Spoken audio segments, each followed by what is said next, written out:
রাধে রাধে বন্ধুরা, তোমরা সবাই কেমন আছো? আশা করি ভালো আছো। আমিও খুব ভালো আছি। আজকে নিয়ে নিয়েছি আমি ছানাটা রান্নার জন্য আমি নিয়েছি এখানে ডুমো ডুমো করে আলুগুলো কেটে নিয়েছি টমেটো, কাঁচা পাকা লঙ্কা, আর এখানে নিয়েছি কর্নফ্লাওয়ার এবং চিনি। প্রথমেই আমি একটা সাদা কাপড় নিয়েছি। আমি এখানে ছানাটা আমি ছেঁকে নিচ্ছি, জলগুলো আমি ছেঁকে নেব। দেখছেন বন্ধুরা কতটা জল বেরোচ্ছে ছানা দিয়ে। ছানার জলগুলো আমার বের করা হয়ে গেছে। এই দেখুন, ছানাটা আমার এখন একেবারে আর জল নেই। হ্যাঁ, এই একেবারে শুকনো। এবার আমি ছানায় অল্প সামান্য লবণ, সামান্য চিনি আর কর্নফ্লাওয়ারটা দিয়ে মেখে নিচ্ছি। এবার দিয়ে দিলাম সামান্য হলুদ। এবার এটা ভালোভাবে আমি মেখে নিচ্ছি। আমার ছানাটা মাখা হয়ে গেছে। এবার অল্প অল্প করে নিয়ে এইভাবে আমি ছানারগুলো বড়ার আকারে এক এক করে করে নিচ্ছি।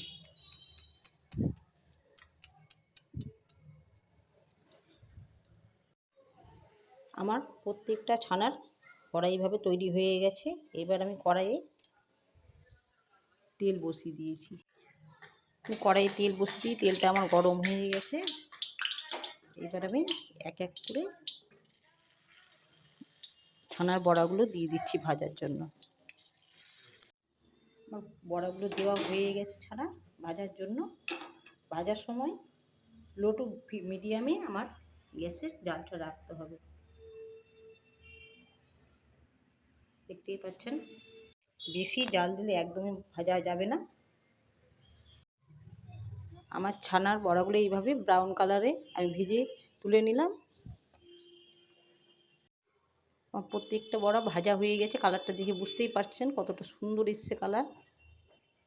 এবার আমি তেলে দিয়ে দিচ্ছি লবঙ্গ, এলাচ, দারচিনি ফোড়নের জন্য, আর দিচ্ছি গোটা জিরে।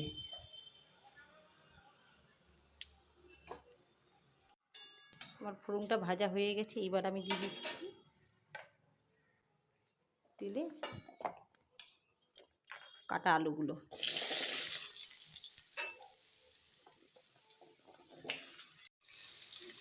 এবার দিয়ে দিচ্ছি সামান্য লবণ ভাজার জন্য।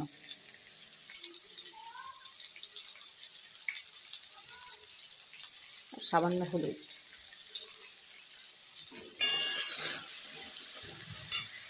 এবার আমি দিয়ে দিচ্ছি গাজর আর বিনস। আমি সবজিটা অ্যাড করছি। সবজিটা না দিলেও হয়, কিন্তু বাচ্চা খাবে তো আমার, তাই জন্য আমি সবজিটা অ্যাড করছি। এক্সট্রা করে তো বাচ্চারা সবজি খায় না, এভাবে একটু খাওয়ানো যায়।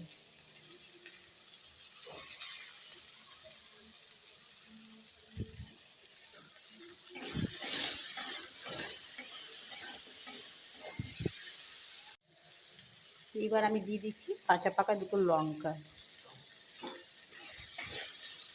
এবার এখানে নিয়েছি আমি পেস্টের জন্য পাকা টমেটো, আদা, কাঁচা বাদাম, লঙ্কা আর কয়েকটা কিশমিশ। এগুলো আমি এবার পেস্ট করে নেব। আমার সবজিটা ভালোভাবে ভাজা হয়ে গেছে। এবার আমি দিয়ে দিচ্ছি পেস্ট করা মশলাটা।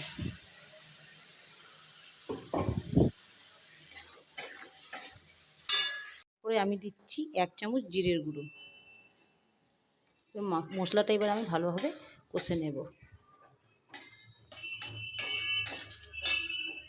এবার আমি মশলার বাটি ধোয়া জলটা দিয়ে দিচ্ছি। আজ আমি নিরামিষই রান্না করছি বন্ধুরা, কারণ কাল শিবরাত্রি হয়েছে, আজকে আবার অমাবস্যা, আমার বাড়িতে পুজো হয়, তাই জন্য আজ আমি নিরামিষই রান্না করছি। এবার আমি দিয়ে দিচ্ছি লবণ 1 চামচ।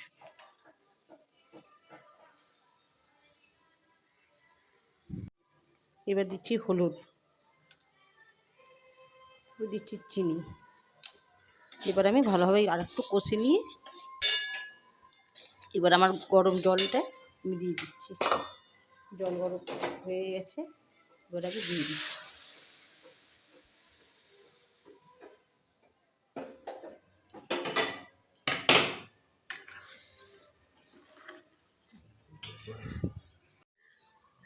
আমার আলুগুলো বেশ সেদ্ধ হয়ে গেছে।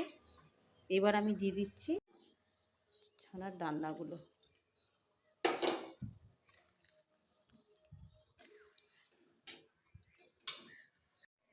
ডালনাটা দিয়ে বেশিক্ষণ ফোটানো যাবে না, হালকাভাবে ফোটাতে হবে। কেবল একবার ফুটে গেলেই নামিয়ে নিতে হবে। আমার হয়ে গেছে, এটা তুলে নিচ্ছি একটা বাটিতে।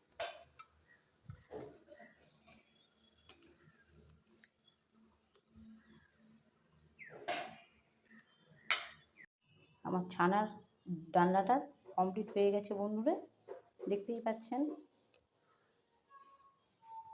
কতটা সুন্দর হয়ে। আজকে আমি নিরামিষ রান্নাটা কেমন হয়েছে অবশ্যই জানাবেন রোজকার মতো বন্ধুরা কমেন্টে। দেখতেই পাচ্ছেন আজকে আমি নিরামিষ কী কী রান্না করেছি।